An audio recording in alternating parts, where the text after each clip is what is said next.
Important है। मेरे father मुझे जाने नहीं देना चाहते थे बाहर। मैं इकलौता था, शॉप थी, उनको ये था कि संभालेगा कौन। तो हमेशा जब भी मैं बाहर जाने की बात करता था तो वो कहते थे कि नहीं, पॉसिबल नहीं है।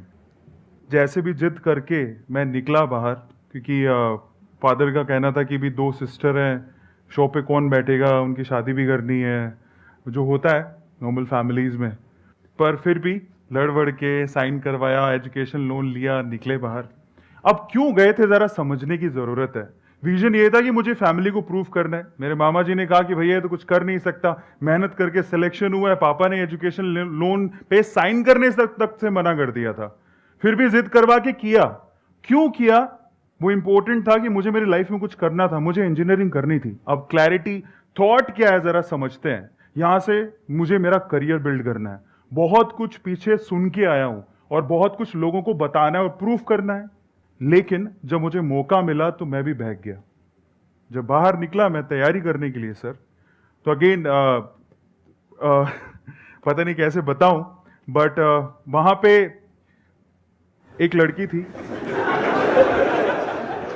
बाहर जाने के बाद जब हवा लग जाती है, फ्री हो जाता है इंसान, उसी की तरफ दौड़ता है। तो मेरे साथ सेम हुआ।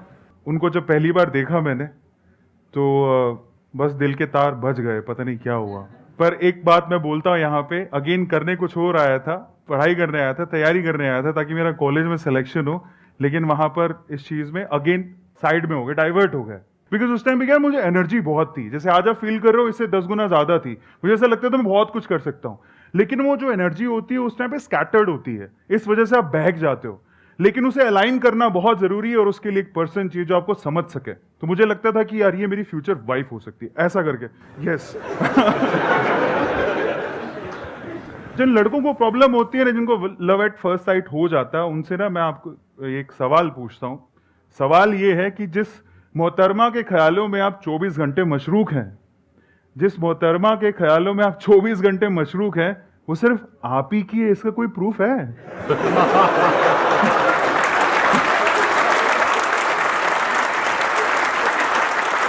उसके आने का इंतजार करना, उसके जाने का इंतजार करना, उसे देखना, है ना? बिल्कुल होता है।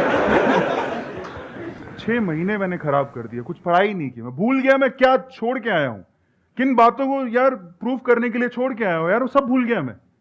गलत बात है, पर बहक गया, कुछ नहीं कर सकता था। तो मैं उनके पास गया और जाके मैंने उनको बोला, मैंने कोई आई लव यू कुछ नहीं बोला, स्ट्रेट फॉरवर्ड बता रहा हूं।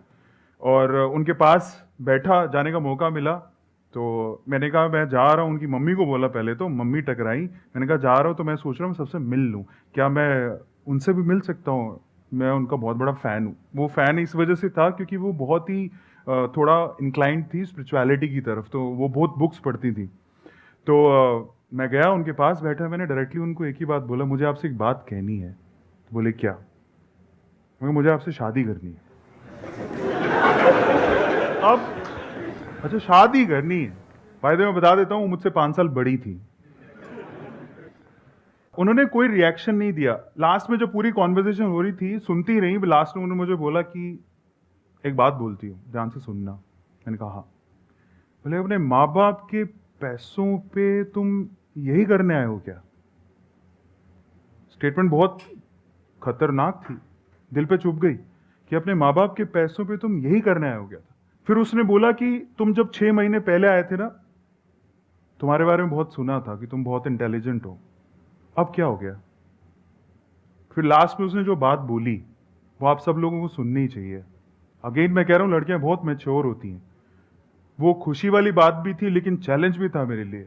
उसने बोला तो सफल हो जाओ, अपने पांव पे खड़े हो जाओ, तब हर चीज तुम्हारी कदम चूमेगी, तुम्हें सब मिल सकता है, शायद मैं भी।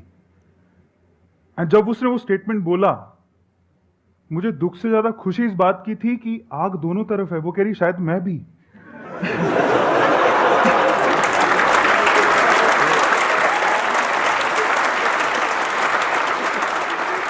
आज वो मेरे साथ है और मेरी सफलता में उसका